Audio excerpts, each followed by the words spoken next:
Olá, seja muito bem-vindo para mais um Bora Trabalhar. É o nosso podcast de carreiras, negócios e oportunidades.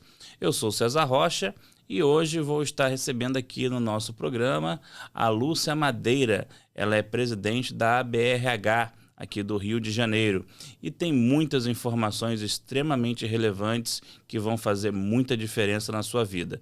Então você já sabe, dê o seu like, se inscreva no canal, curta, comenta e compartilha, porque hoje, mais uma vez, nós vamos trazer informações de extremo valor. Então, Lúcia, seja muito bem-vinda aos nossos estúdios. Obrigada pelo convite, César. Muito bom estar aqui falando com vocês. Maravilha. Bom, Lúcia, para começo de conversa, eu gostaria que você se apresentasse ao nosso público. Fala um pouco de você. Então, eu sou pedagoga de formação. Comecei trabalhando em recursos humanos desde sempre, na área de treinamento, e depois eu fui percorrendo todas as áreas de recursos humanos dentro de uma empresa.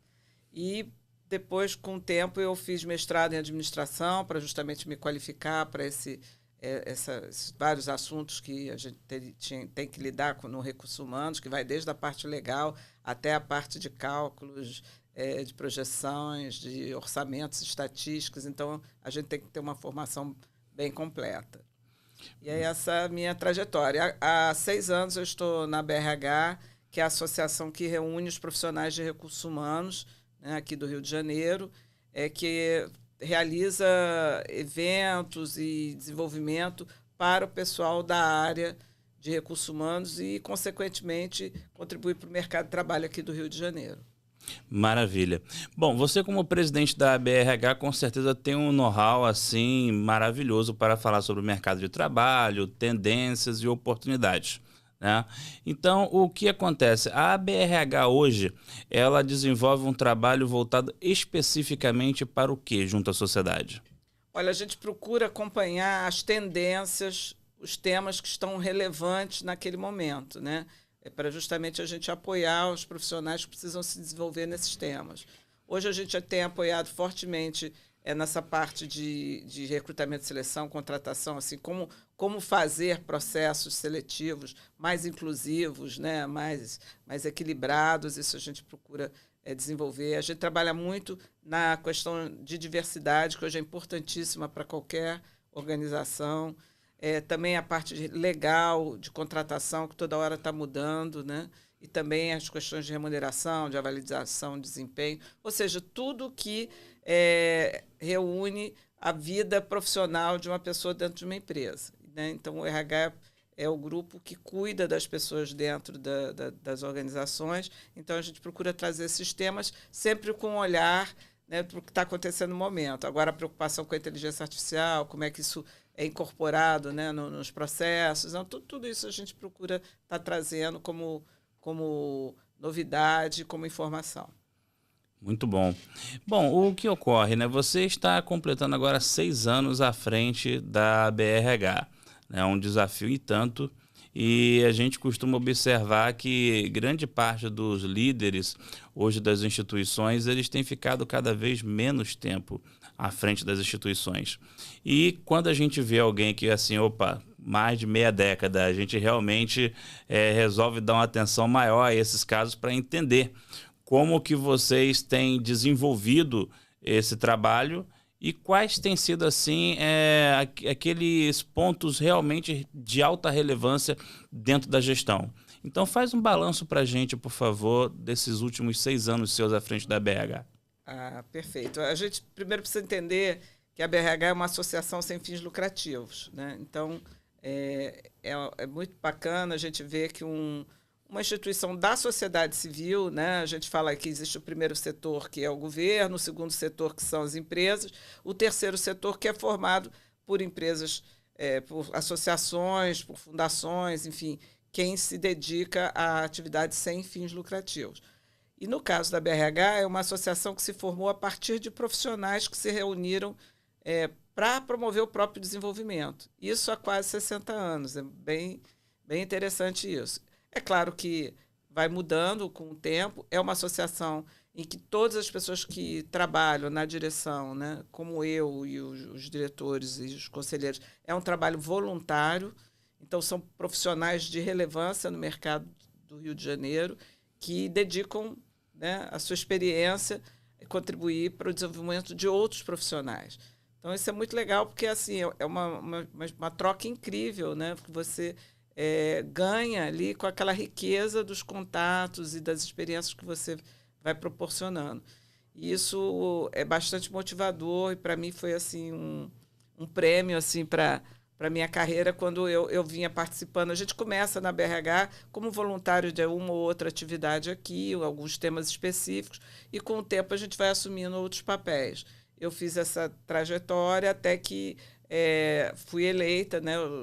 A diretoria executiva ela é eleita, então eu fui eleita para o mandato de 3 anos e depois uma nova eleição, pude renovar por mais 3, agora termina mesmo, agora já temos uma nova presidente eleita para o próximo triênio.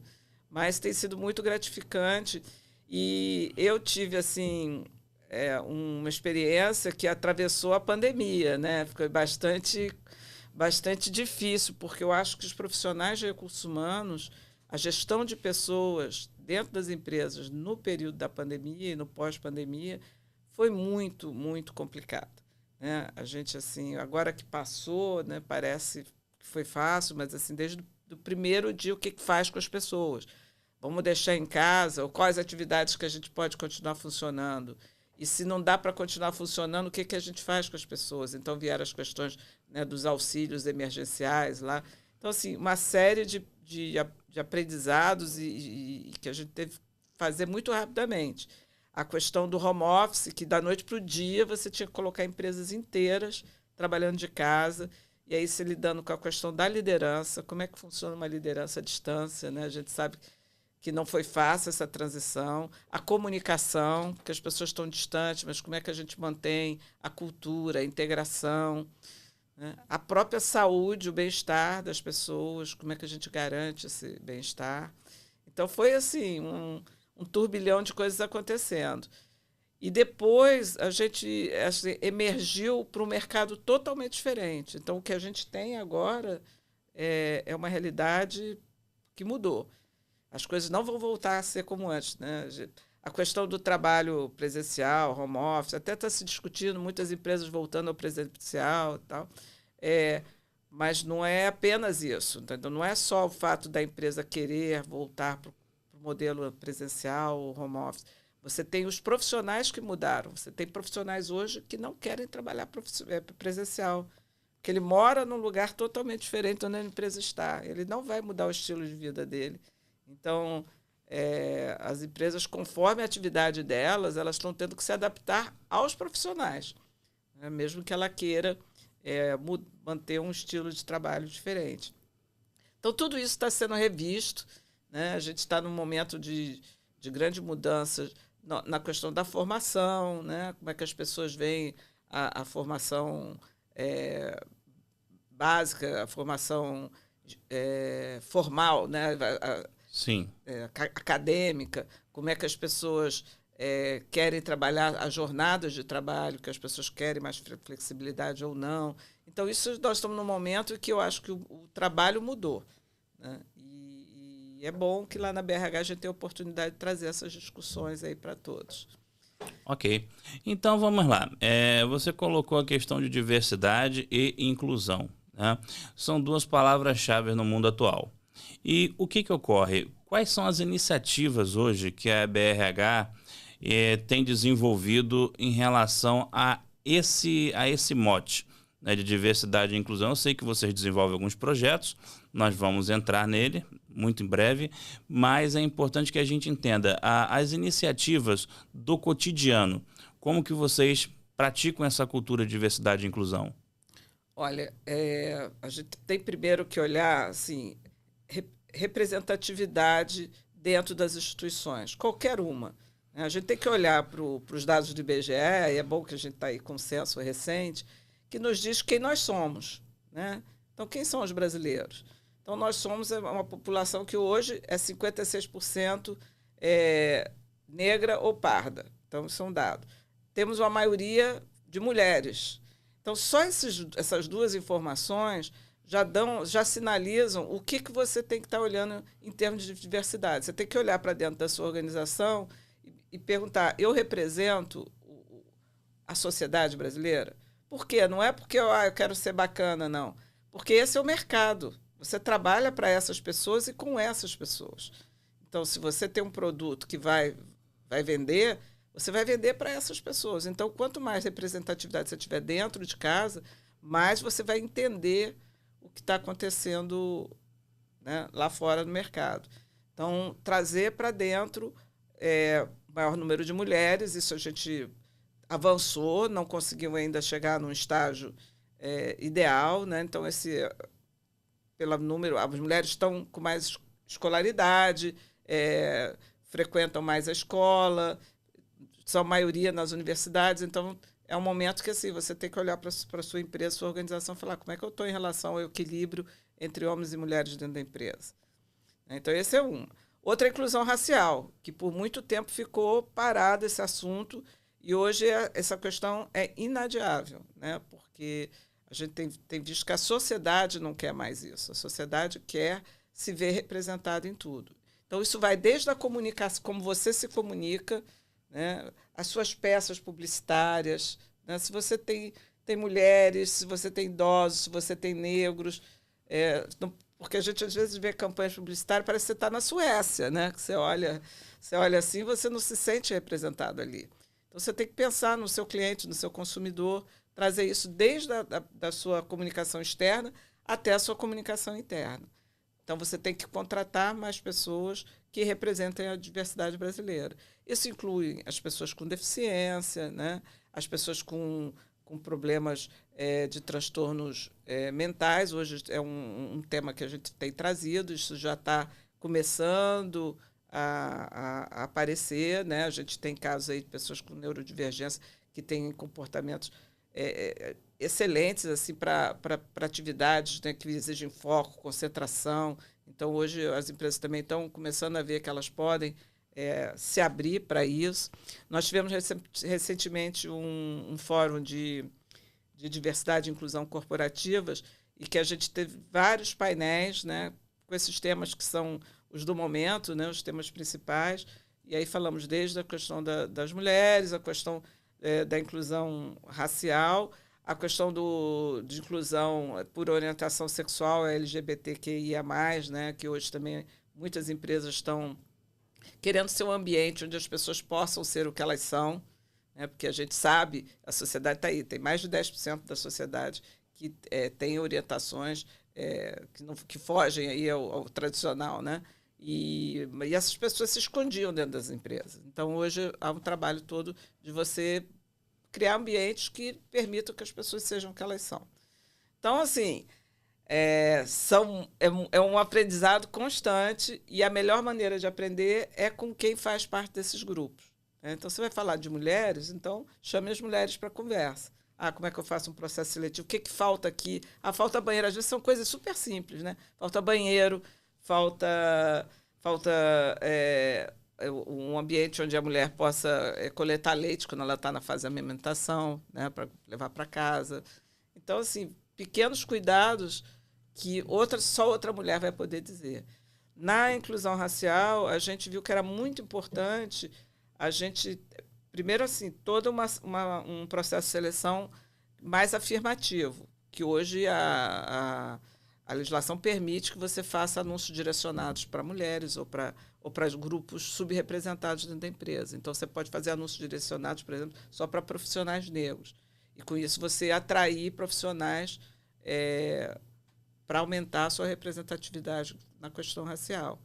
Então, mas a gente observou que é muito importante que, quando o candidato chega na empresa, que ele encontre uma pessoa que ele se identifique. E isso acontece com os profissionais de RH. Então, se você vai para um processo seletivo em que todos os selecionadores são brancos, você vai olhar, se a pessoa é negra, vai olhar, poxa, acho que tem alguma coisa aí que não vai ser para mim essa vaga. Né? Então, a gente começa com cuidado desde dos anúncios, de colocar pessoas negras nos anúncios para candidatos a vagas. Então, a pessoa começa a se sentir mulheres. Eu, por exemplo, na minha geração, Eu cheguei a ir programa de estágio, assim, que eu ia, botava na faculdade lá, estágio e tal, chegava lá, da portaria já falava, mas essa vaga é só para homem. Super comum. Então, felizmente, esse tempo já passou, né? Eu acho que pode, se tiver, muito escondido, né? Mas você tem que ter, assim, é aquela coisa, se eu encontrasse naquela época uma mulher, se eu tivesse uma mulher líder dentro da empresa para me inspirar, né? Então, como é que você coloca exemplos dentro da própria empresa na questão de diversidade? Então, diversidade, assim, é muito fácil eliminar barreiras para a inclusão. Você tem que... São 3 coisinhas. Seus processos seletivos, você tem que diminuir o nível de exigências. Mas aí eu vou ter profissionais menos qualificados? Não. Você vai tirar as exigências que não fazem o menor sentido. Tipo, pedir inglês para tudo quanto é vaga. Então, o assistente da contabilidade tem que falar inglês?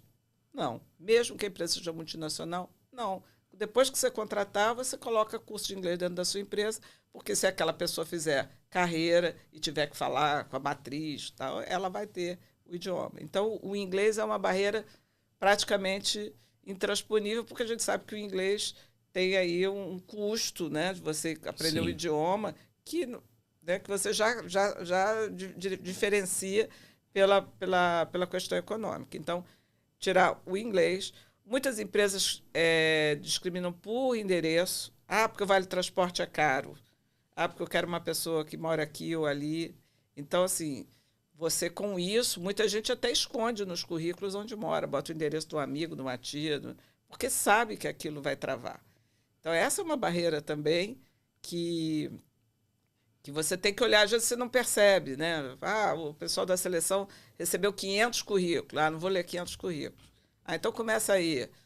Bota idade, só até tantos anos. Bota idioma, bota que mora não sei aonde. Localização. E aí você facilita a vida do recrutador e a tua empresa vai ficando toda com a mesma cara ali. Você vai selecionar as mesmas pessoas nos mesmos lugares. E a última é a questão do curso de primeira linha, faculdade de primeira linha, né? Então, que são as faculdades federais, e, enfim, as que têm melhor pontuação, né, no MEC. Por quê? Porque isso também é uma barreira econômica, né? Nas federais, um pouquinho menos, nas públicas, porque hoje você tem cotas por tanto as cotas raciais, como também as cotas para quem vem do ensino público. Então, equilibrou um pouquinho esse jogo. Porque senão você só tinha alunos de classes sociais mais elevadas que puderam pagar um estudo particular, um cursinho. Uhum.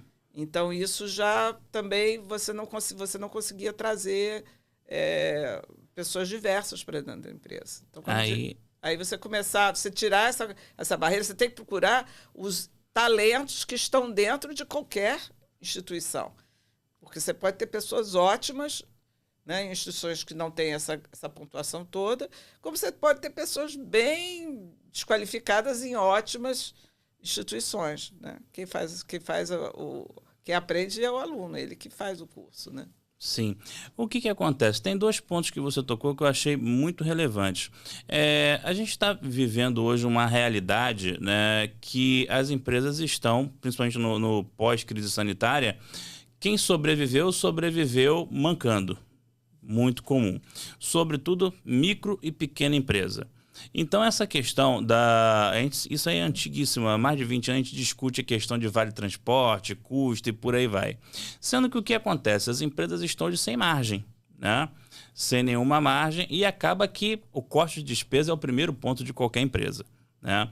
E a gente tem observado, pelo menos assim nas estatísticas, que aquela realidade que a gente tinha antigamente da faculdade de primeira linha, hoje tem caído bastante. A gente teve uma experiência recente de 3 cursos em particular na área da engenharia, da UERJ, no caso, que tiveram uma nota bem inferior a algumas que são particulares.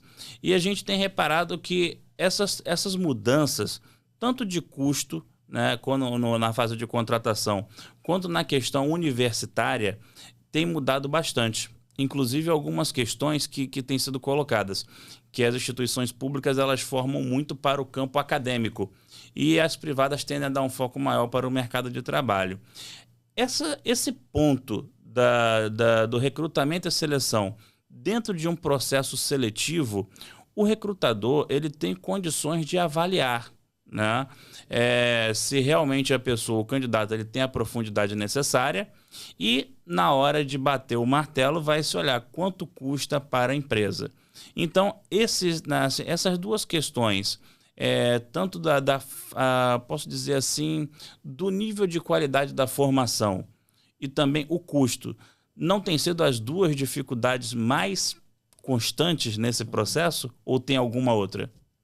Olha, a gente busca, você falou, a gente, quando olha os candidatos, a gente busca as competências.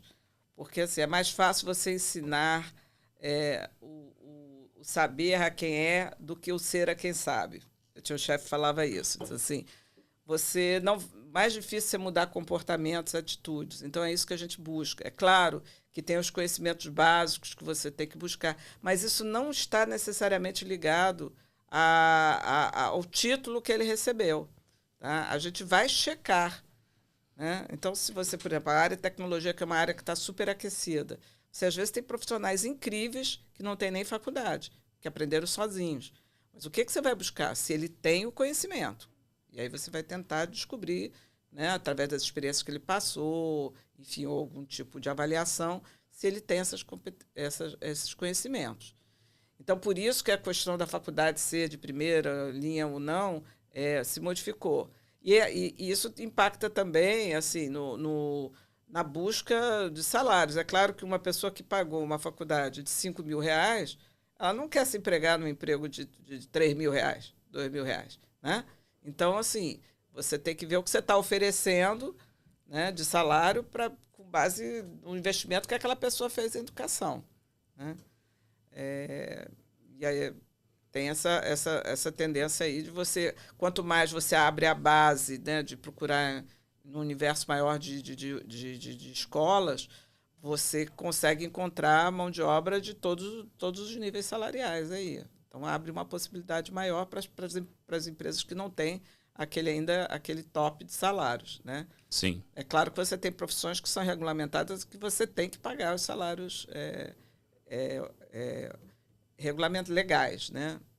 Como engenheiro, por exemplo, e várias outras. Com relação aos custos, hoje você já consegue, a mão de obra sempre foi o vilão, né? Mas hoje você já teve, da reforma trabalhista, uma flexibilização, várias mudanças em relação à jornada de hora extras e, enfim, possibilidade de fazer acordos na justiça que baratearam um pouco esse custo, né? Pelo menos tiraram um risco, né, que era tão grande que você ficava com medo ali até de contratar uma pessoa. Hoje isso já ficou um pouquinho, trouxe mais para a realidade. Agora, não dá para fazer economia com gente quando o mercado está aquecido. Porque agora a gente já está chegando, apesar de você estar falando que muitas empresas estão em dificuldade, mas nós temos muitas empresas que não estão, que o mercado está crescendo aí de uma forma absurda. Basta você ver, você vai ver, né, os restaurantes estão todos cheios, o supermercado. Então, a gente está tendo uma busca por consumo e várias empresas estão contratando. E aí você, quando vai buscar o profissional, se você também não tiver um salário atrativo, você não consegue trazer ninguém, ou vai trazer uma mão de obra que vai te custar barato, mas não vai estar qualificada. Aí é aquela escolha, né? O que você prefere? Ter 2 trabalhando mais ou menos ou um que entrega bem? E você também pode reduzir custos, se a empresa não é uma indústria ou uma coisa que exige o trabalho presencial. Hoje, com o trabalho remoto, diminuiu muito o custo das instalações. Você pode ter uma equipe excelente que mora no interior de Minas Gerais. Né? Não precisa nem estar aqui. E isso, sim, é claro que traz uma vantagem em termos de custos. Né? Então, assim, as alternativas hoje são maiores. Você tem muita flexibilidade para poder trabalhar. Mas estejam preparados para o mercado mais competitivo, mais agressivo. Porque é isso, a gente tem um gargalo de qualificação, porque também esses anos da pandemia as pessoas ficaram sem estudar, sem se qualificar. Sim. Então você tem jovens aí que não tem nem experiência, nem a formação, mas você precisa de mão de obra. Como é que vai fazer? Né? Tanto que tem empresa que está trazendo os profissionais mais sêniores, mais velhos, porque aí tem certeza que vai pegar alguém qualificado e com experiência. Porque antes ainda se olhava só para os jovens. Eu falei, não, pera lá, vamos olhar aqui o pessoal mais de 40, mais de 50, porque tem gente boa aí. Então, assim, não, você falou aí dos empresários. Eu acho que não encare o empregado como um custo. Se você fez uma boa escolha, você está só aumentando a sua competitividade em relação às outras empresas. Isso vai te trazer um benefício. Ok. Então vamos lá. O que acontece? Isso aí tem uma outra questão que a gente sempre costuma trazer para a mesa também. Nós estamos assistindo hoje uma realidade que foi endossada pelo STF. Hoje você pode contratar qualquer profissional como PJ, né? E a gente tem visto isso crescer. E a gente observa que muitas vezes você tem longos processos seletivos, onde no final vai ser PJ, não vai ser CLT. Como que a BRH lê esse processo, essa realidade que a gente está vivendo hoje, e como que vocês orientariam os trabalhadores em relação a esse momento que a gente está vivendo da pejotização no mercado de trabalho? Boa pergunta. É uma tendência reversível, mas não pense que é legal em todas as situações, tá? Então, deixar bem claro coisas que não mudaram, que estão na lei e na legislação trabalhista. Você não pode ter subordinação. Tá? Então, você não pode ter subordinação, é principal, e a exclusividade. Esses dois pontos, se você, obrigatoriamente, a empresa tiver isso, ela está em risco, ela pode até fazer, e muita gente faz e escolhe ficar no risco, tá? Mas, a qualquer momento, o profissional poderia reivindicar um vínculo trabalhista com essa empresa, ou seja, uma característica de emprego CLT. Então, assim, não liberou geral, não. E aí, quando você coloca essas duas questões da subordinação, quer dizer, você é direcionado nas suas tarefas, em tudo que você faz, e você tem a questão da exclusividade, então não são todas as atividades. Aí que atividades que estão pejotizando mais que outras, porque elas conseguem se enquadrar disso? Então, a comunicação, por exemplo. Né? Então, você pode ter um profissional de comunicação, um redator, ou um técnico, que essa pessoa ela não trabalha todos os dias para você, ela pode trabalhar para outros, você não tem essa restrição que ela esteja sempre com você. Então, você consegue dizer, olha, essa pessoa não tem exclusividade e nem tem subordinação, porque você não vai dirigir como ela fez, ela escreveu, ou como ela fez o trabalho dela. Né? Sim. Ela não tem que toda hora estar dizendo para você, prestando conta que ela fez. Ela vai te entregar um produto. Eu sou um advogado, quero um parecer sobre tal questão, ele te entrega esse parecer. Então, você não direcionou a atividade dele. Então, nesses casos, você consegue ter PJs, né? Um técnico que faça trabalhe por projeto também. Então, tudo que é possível trabalhar por projeto, por produto, eu diria que fica mais legalizável. O resto, você tem o cara que bate ponto, né? Ou que tem obrigatoriedade, que tem um chefe, né, que fica no WhatsApp no pé dele o dia inteiro. Que ele não pode trabalhar para outras empresas porque ele tem que estar naquele horário, naquela dedicação. Exclusividade. Então, é claro, você não pode ter uma loja, um comércio, por exemplo, que o vendedor tem que estar lá das 9 às 6. Nenhum desses profissionais pode ser PJ. Porque ele tem que ter um compromisso, ele não pode trabalhar na loja concorrente. Entendo. Entendeu? Essa é a diferença. E vamos lá, uma outra questão. A gente tem sempre no mercado aquela discussão se é mais interessante fazer um curso técnico ou fazer uma faculdade. Como que você vê hoje a questão da empregabilidade dos técnicos? Eu vejo com um potencial incrível, porque o que você busca hoje é a pessoa qualificada, né? Então, não adianta alguém que fez um curso superior e que vai chegar lá e não sabe operar determinado, né, equipamento, ou uma pessoa que não conhece de informática, enfim. Então, eu ficaria com os dois, tá? Claro, mas eu acho que todo jovem deveria buscar uma formação técnica inicialmente. Eu mesmo sou técnica em química, tá? Legal. E sim, frequentei a escola técnica, sou super fã dos cursos técnicos. Mas eu acho que é uma formação excelente, porque te abre possibilidade de um trabalho imediato. O mercado costuma contratar, porque os salários também não são tão altos inicialmente, mas você consegue chegar, às vezes, a salários superiores a pessoal que fez faculdade, porque são técnicos tão especializados, né? Então, eu acho importantíssimo. E cada vez mais, nós, né, usuários de tudo, eu não sei você, mas eu sou super dependente de um técnico de informática, de um helpdesk, de um técnico de refrigeração, você estava falando. Então, assim, hoje existe um mercado enorme para os profissionais qualificados, porque as pessoas buscam exatamente quem resolve os problemas técnicos. Então, tem muita oportunidade ali. E não invalida, eu acho que só acrescenta a formação superior. Porque quem passou por uma formação técnica encara o estudo de uma maneira totalmente diferente, já tem um pé ali no mercado de trabalho, vai se dedicar mais a esse curso superior e vai entregar muito mais resultado depois, não tenho dúvida. Perfeito. E vamos a um outro ponto disso aí. Quais seriam hoje as áreas mais aquecidas dentro da sua visão daquilo que você vive diariamente? Olha, com certeza a área de informática ela não deixa de estar aquecida, ela vai só mudando as necessidades. Então, um dia é segurança de dados, outro dia é programação. Então, essa área está sempre demandando, porque é isso. Hoje, a base de pessoas que usam informática aumentou muito. Então, em qualquer lugar, em qualquer atividade, você vai ter informática e tecnologia. E aí as pessoas se tornam um mercado muito maior.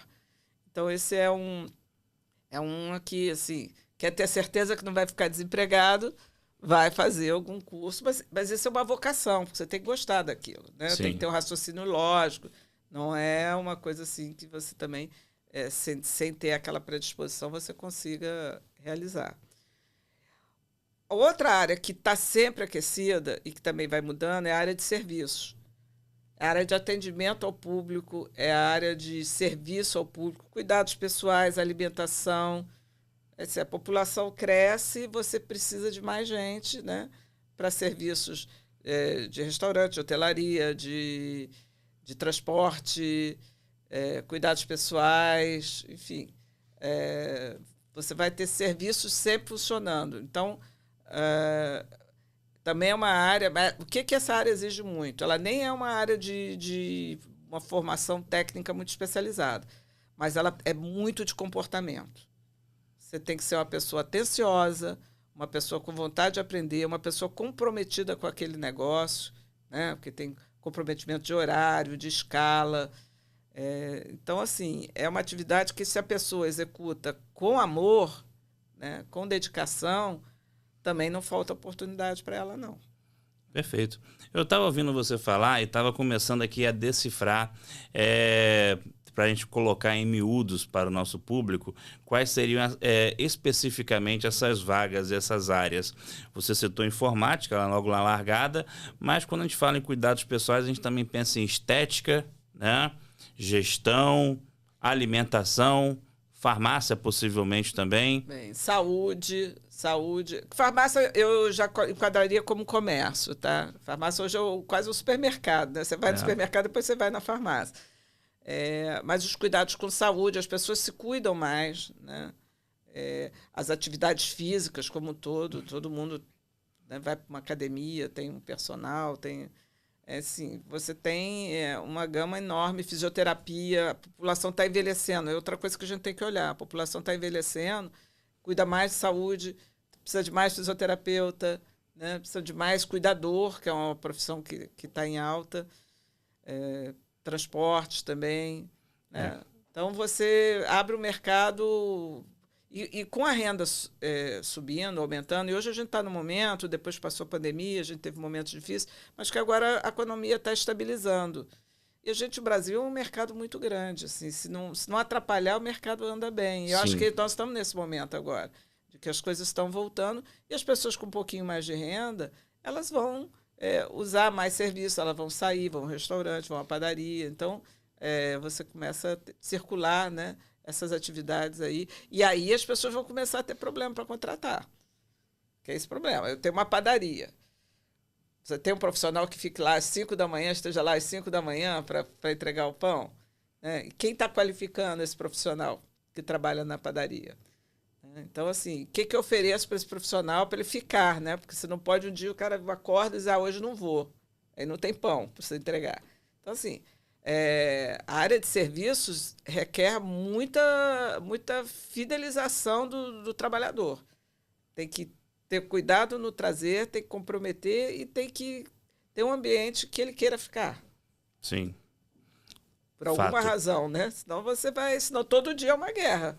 Né? Você tem uma sorveteria, todo dia, todo fim de semana você vai abrir a sorveteria, cadê? Quem que vai trabalhar lá? Você tem que ter profissional para isso. Perfeito. Bom, com relação à questão dos projetos que a BRH desenvolve, né? Eu estive observando alguns e vi aqui que existe o Crescer Sem Barreiras. Fala pra gente um pouco sobre esse projeto. Então, com esse olhar sobre a diversidade, né, a gente começou primeiro a falar, como eu expliquei para vocês, como é que as empresas podem eliminar barreiras e ter mais diversidade nos seus quadros. E a gente fez um recorte racial porque é o que mais chama atenção hoje dentro das empresas. Para essa população de 56% de negros e pardos, a gente não enxerga isso quase em nenhuma empresa. Tá? Se você tiver 50%, você está muito bem representado e nos cargos de liderança isso vai reduzindo. Então, a gente começou a olhar o que a gente podia fazer para melhorar. E aí a gente se surpreendeu vendo que não haviam profissionais de RH negros. Ainda eram poucos dentro das empresas. E aí isso faz total diferença, porque você tendo um profissional negro dentro do RH, ele vai te ajudar a construir esses programas e também vai ser a pessoa de referência para aquele profissional que você está contratando. Então, ele chega, ele já tem ali se identifica com aquela empresa, porque ele vê que ali aquela empresa tem profissionais.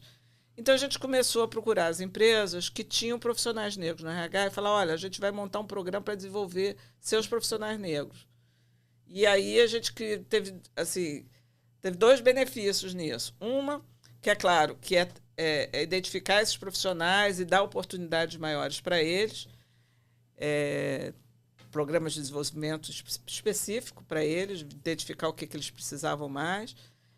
Mas também a gente causou um certo constrangimento para as empresas, que a gente perguntava, então, quem você tem aí na sua área de RH negro que você possa indicar para a gente trazer para esse curso e tal.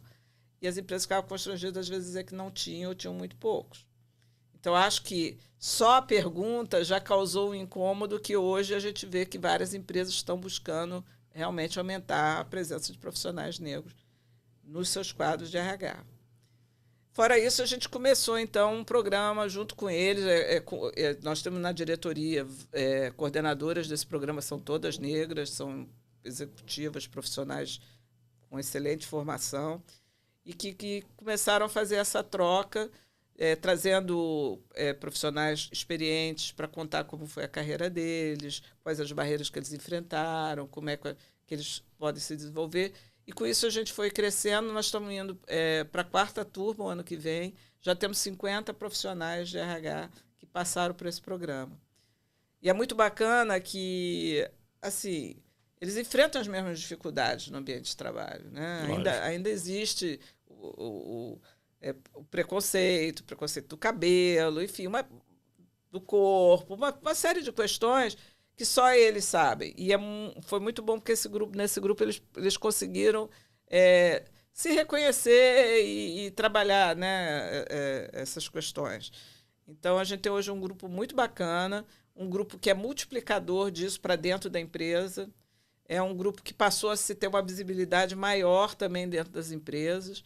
A gente oferece vagas nos nossos cursos, eles participam dos nossos seminários e congressos, com palestras. A gente tem o apoio do Ministério Público do Trabalho do Rio de Janeiro, que tem sido um parceiro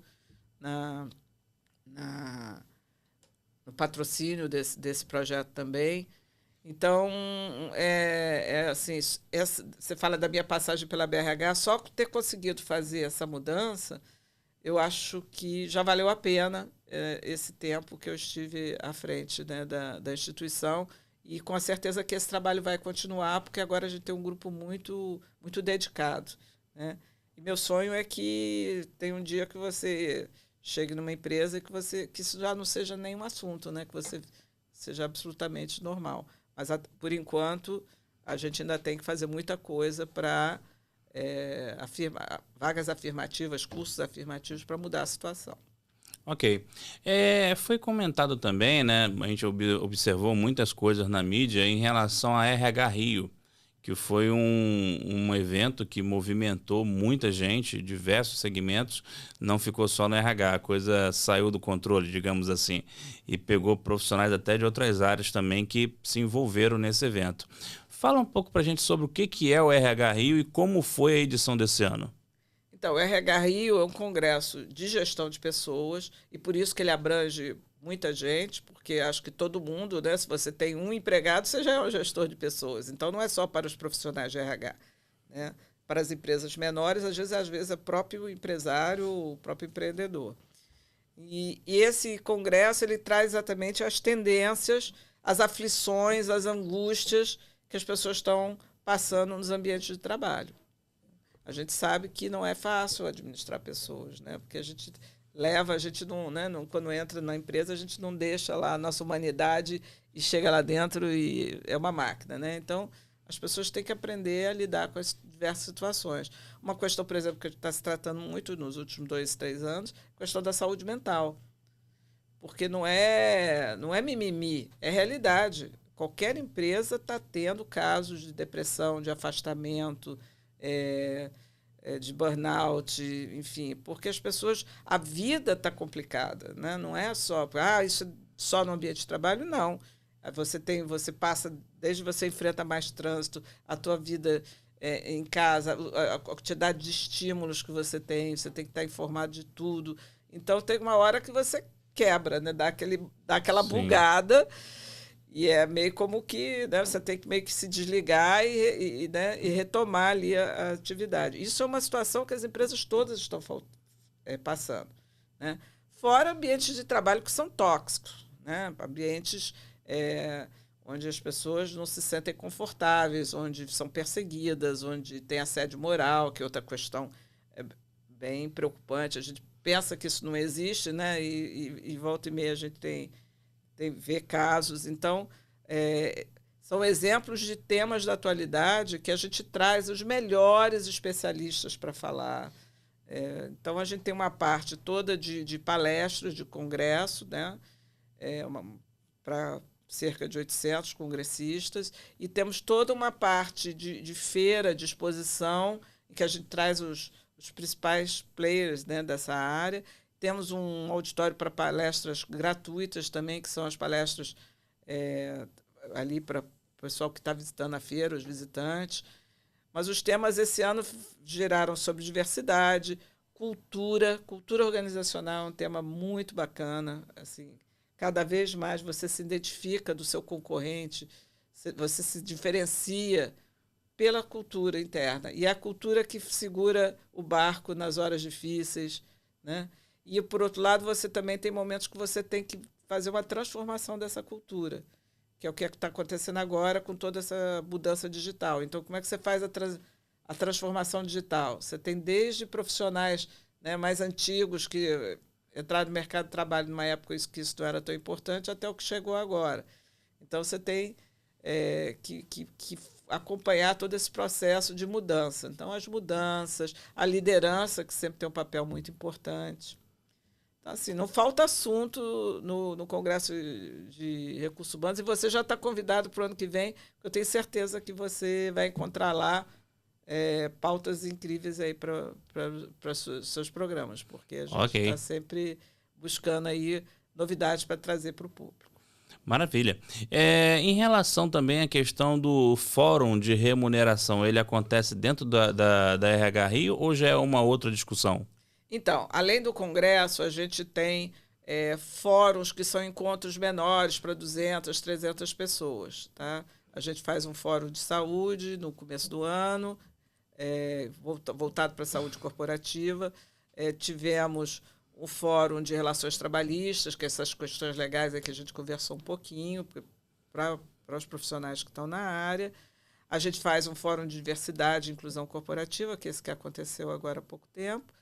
E a gente tem o Fórum de Remuneração, que é um fórum que olha aspectos de como você reter pessoas pela remuneração. E a remuneração, você considera remuneração e benefício. Aí você pode achar, isso é muito fácil, é só pagar mais. Não é bem assim, né? Hoje você, cada vez mais, você tem que ter formas alternativas de remuneração que estimulem a produtividade, a adesão à cultura e aos valores da empresa e a busca por resultados. Então, o ideal é que todo mundo numa empresa ela esteja focado naquilo que ela tem que realizar. E isso você consegue com formas de metas, né? Desafios, objetivos, premiações específicas para determinados ganhos, né? E isso vai se complicando à medida que o mercado vai ficando aquecido e que você começa a perder gente para o mercado. Então, por isso que essas discussões são tão importantes no Fórum de Remuneração. Agora também está se tratando da equiparação salarial entre homens e mulheres, que infelizmente ainda é um problema, né? A gente não tem essa equiparação, mesmo em empresas que já têm o maior número de mulheres. Então, o que as empresas estão fazendo para contornar essa situação? Então, sempre também tem temas muito atuais e relevantes para quem está buscando ter programas de remuneração e benefícios atrativos para os seus funcionários. Perfeito. Existe também a discussão em torno do prêmio Ser Humano, né? Eu estive até conversando recentemente com algumas pessoas, metade ouviu, metade não conhece. Apresenta para a gente, por favor, esse prêmio. Como que ele funciona? Quais são, assim, quem entra para poder pleitear alguma coisa? Quais as habilitações precisa ter? Disserta para a gente sobre isso, por favor. Então, o Prêmio Ser Humano é um prêmio voltado para programas de gestão de pessoas, projetos de gestão de pessoas que foram efetivamente implantados em empresas. Então, ele não é um prêmio individual, ele é um prêmio que você vai representando a tua empresa, ou uma equipe ou um trabalho acadêmico. E aí as empresas trazem os projetos que elas implementaram e escreve esse projeto e escreve a gente chama de caso, né? O caso, eu implantei um programa de diversidade, eu implantei um programa de bem-estar, de saúde e bem-estar. Muitas empresas estão fazendo isso. Eu implantei um programa para aumentar a presença de mulheres na liderança. Então, as empresas que fizeram essas atividades, é claro que elas têm que ser inovadoras, não é aquela do cotidiano, né? Você já está fazendo aquilo no automático. A gente falando assim, o que você fez de novo e que trouxe resultados? Então, as empresas escrevem os seus cases, né? A gente, esse ano, já tem mais de 40 empresas inscritas e elas são avaliadas por uma comissão julgadora que dá uma pontuação pelo caso, né? Ver como é que foi realizado e tal. E aí, agora, em outubro, no final de outubro, dia 29 de outubro, nós vamos fazer a cerimônia de entrega de prêmios. Então, ele é um prêmio que reconhece o trabalho interno das empresas, né? O que elas fizeram. E outra coisa é que ela deixa o registro dessa experiência para que outras empresas possam aprender com aquilo, né? Porque, às vezes, você faz uma coisa bacana que funcionou na sua empresa, mas ninguém fica sabendo. E aí você tem uma empresa que pode pegar aquela mesma experiência, adaptar, né, e implantar com sucesso, porque são coisas práticas. É um pouco fora da academia, né? O que está acontecendo no mundo real. Então, esse é o objetivo do Prêmio Ser Humano, é valorizar essas iniciativas, reconhecê-las e difundi-las. Perfeito. Além disso, existem diversas demandas no mercado de trabalho, né? E uma demanda em particular que sempre chama muita atenção é em relação aos portadores de necessidades especiais. Existe algum tipo de projeto que esteja desenvolvido na BRH para esse público? Então, ele se enquadra dentro dos temas do Fórum de Diversidade, né? E nós trouxemos, e também do Congresso. Então, a questão da pessoa com deficiência, ela vai além dos aspectos legais, né? Porque hoje é uma obrigatoriedade você contratar, mas como que você faz isso de uma forma legítima, né? Onde você vai encontrar esses profissionais, como você vai capacitar. Então, a gente, sim, troca muitas experiências dentro do próprio ser humano e dentro do fórum de diversidade. A gente traz casos práticos, né? O que está funcionando. Agora, recentemente, no nosso fórum de diversidade, a gente teve um painel sobre a contratação de neurodivergentes, pessoas com autismo. Então, uma grande empresa aqui do Rio de Janeiro que já tem um projeto. A gente também teve especialistas falando que áreas, né, que você consegue contratar. Então, a gente está trazendo esses temas e sempre a gente tem que ter diversidade, pessoas com deficiência, na realização até dos nossos eventos, né? Todos os nossos eventos têm tradutor de Libras, tem adaptação para pessoas com deficiência visual. A gente tem no RH Rio, a gente tem dentro do comitê de organização do RH Rio, a gente tem uma pessoa que é cadeirante, uma pessoa que é deficiente visual. Então, desde o começo, a gente tem esse olhar para que todos estejam incluídos, né, dentro dos nossos eventos. Você disse que tem uma grande empresa aqui no Rio de Janeiro que está fazendo isso. Você pode dizer o nome da grande empresa ou a gente não pode mencionar? Não, eu posso até dizer, porque é um exemplo muito bacana e ela está fazendo muitos trabalhos interessantes na área de... Focada nisso. Focada em diversidade, que é a Águas do Rio, que é uma empresa que chegou há pouco tempo, né? Depois da privatização da SEDAI, chegou há pouco tempo, e eles têm um programa para a contratação de neurodivergentes. Então, foi um programa muito bem acompanhado desde o início e que está começando a funcionar. Eles têm uma experiência interessante também, que é outro tema aí da diversidade, que é a questão do etarismo, das pessoas mais velhas. Eles têm uma agência em Copacabana só com profissionais com mais de 50 anos. Inclusive, uma senhora de 80 anos, que é a xodó da unidade lá. Por quê? Porque Copacabana é um bairro de pessoas mais velhas. Então, eles chegam lá, eles se identificam, ele vai ser atendido, né? Ah, aquela mocinha que me deixou esperando no balcão. Não, do outro lado do balcão está uma pessoa da idade dela. Então, é um trabalho lindo que eles fizeram em relação a isso. A gente tem casos interessantíssimos aqui no Rio de empresas que contratam transexuais, essa questão também dos mais velhos, das pessoas deficientes. A gente tem experiências muito bacanas acontecendo aqui no Rio. O pessoal do Rio é criativo e empenhado. Perfeito. Uma outra questão, né, que a gente sempre costuma trazer, colocar e discutir. Nós estamos... você comentou sobre a questão do etarismo, né? E a gente repara que houve um problema muito sério na época da crise sanitária.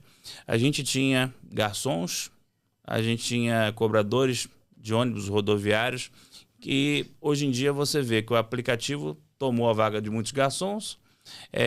Os ônibus, o transporte, você tem um motorista na dupla função e alguns desses profissionais perderam seus empregos durante a crise sanitária, não conseguiram retornar ao mercado de trabalho e eram pessoas que às vezes faltavam 3, 4 anos só para se aposentar.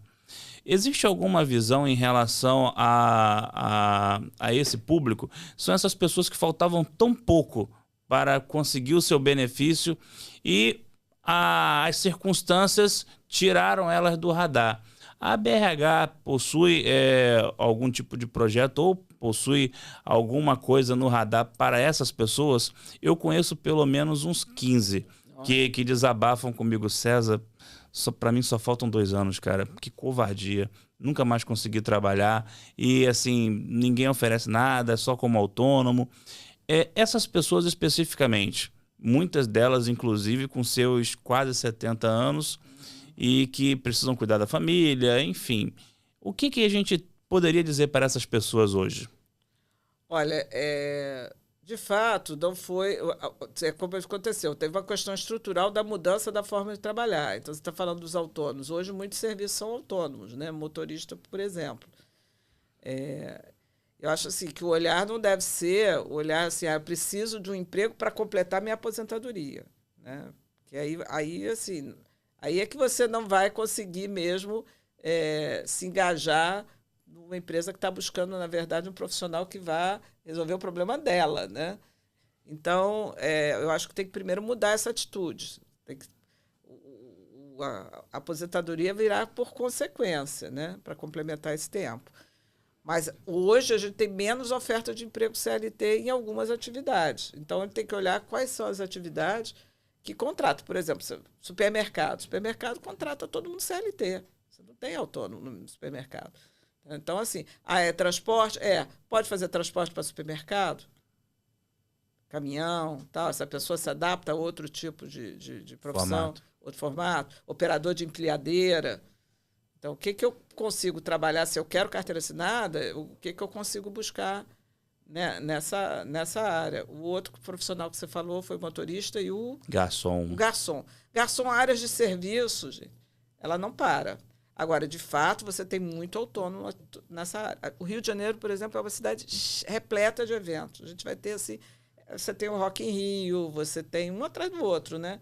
E assim, o Rock in Rio, você tem lá o povo que está trabalhando, mas você tem o hotel, o restaurante, o turista que veio. Então, assim, como é que esse garçom vai se colocar, né, nesses outros tipos de serviço que, às vezes, ele não estava acostumado a trabalhar? E acho que também ele pode... Além do programa de aposentadoria, você tem que ter um mínimo de contribuições. Depois você se habilita a aposentadoria por idade, independente de você ter feito, né, os 35 anos lá de contribuição, mas se você atingir a idade, você já ganha um proporcional, pode não ganhar um integral, então não precisa se desesperar. Quem não chegou ainda nos 15, 20, essa tabelinha aí, que tá múltiplo, que vai até 20 e poucos anos de contribuição, é que aí tem que completar pelo menos isso. Uma das formas é você ser MEI. Se o teu serviço admite que você seja MEI, abre a MEI, porque a MEI conta, aquela contribuição que você faz da MEI, ela conta para a aposentadoria também. Tá? Ou paga como autônomo. Você faz uma atividade autônoma, porque é mais fácil você se colocar, e você se responsabiliza pela sua contribuição. Então, acho que tem muito essa mudança de postura, assim, não vai cair do céu. Né? Faz a sua parte, que as coisas vão aparecer também. E também eu acho que, às vezes, a pessoa fica muito isolada, tem que se relacionar, tem que... Não é pedir emprego, é assim, o que as outras pessoas estão fazendo? Né, conversar com o outro, oferecer para ajudar, um serviço voluntário. E dessas relações, desses contatos, as oportunidades surgem. Dentro de casa, trancado, não vai aparecer. Perfeito. Bom, então, desde já eu até agradeço a sua presença, foi muito elucidativo para nós. Muitas vezes as pessoas têm o hábito de entender o emprego. Preciso de emprego ou perdi meu emprego?